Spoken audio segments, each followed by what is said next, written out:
I'd like to welcome you to today's GlomCon seminar series. Today, we have the pleasure of hearing Dr. Vanesa Bijol speak to us on kidney pathology, challenging cases, and challenging samples. Thank you, everyone, for joining.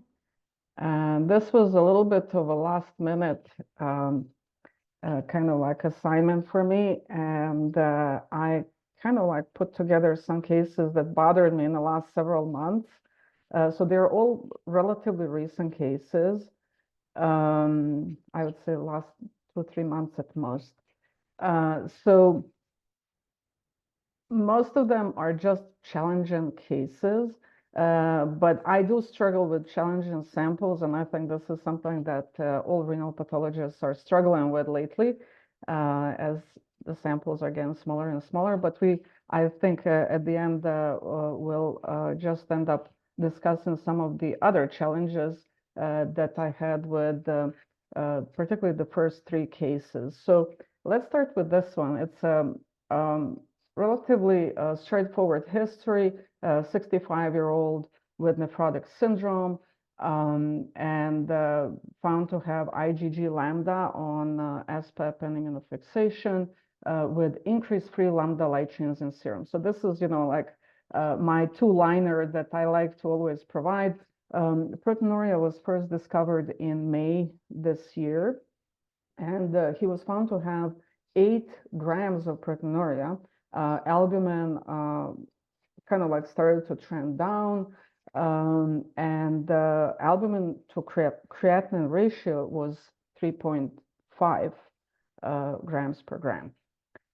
So that is also significance, and why they actually were eager to biopsy this patient, at least for the kidney. As you can see here, Hem-Onc was not in favor of biopsying or doing the bone marrow biopsy, given the low-level M spike.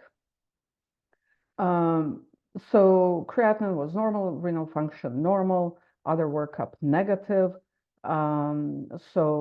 Usual hepatitis panel, autoimmune disease panel, complements within normal limits, PLA2R. It seems like everybody's doing now with the high proteinuria, which is absolutely okay to do, and it was negative in this very patient. So we start with immunofluorescence, and as you can tell, there is a difference, and I'm just going to show you actually kappa and lambda, and you can see next to each other kappa and lambda, and you will see that something is going on with lambda. And what it is that you're seeing actually increased protein reabsorption granules within the tubules, but there is also a little bit of higher staining in some of the glomeruli here.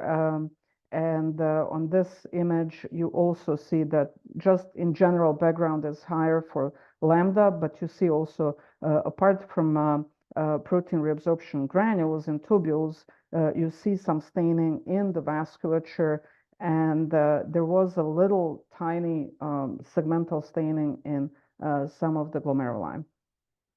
I'll show you some of the representative images. This is a PAS stain, relatively well-preserved parenchyma. As you can see, a bunch of glomeruli here. None are globally sclerosed in this view. There is a little bit of vascular sclerosis, maybe, but not even much of tubular atrophy, just focal here. And similar on higher magnification. When you look at the tubules, they don't really show that kind of like foamy appearance that we see with light chain crystal storing tubulopathy, for example. So looking at this PAS, you probably wouldn't find too many abnormalities. Here is just a higher magnification of a glomerulus. It was just nondescript findings by PAS. The vasculature also didn't show, some obvious infiltration by amorphous material. So that was pretty much what we had on light microscopy. And I'm just showing PAS, and then I move into Congo red. As you can see, even on bright field Congo red, there is a little bit of this hue, kind of like light red, if you will, in this vessel. When we polarized, there was a apple green birefringence in that artery. Similarly here, a smaller arteriole staining strongly with Congo red, and when polarized, it shows actually amyloid deposition. And you really had to look for these tiny deposits of Congo red positive material that would give you apple green birefringence. And what I like in this particular image is that you see also these white areas of collagen. It just gives you a nice contrast. This is normal collagen, and this is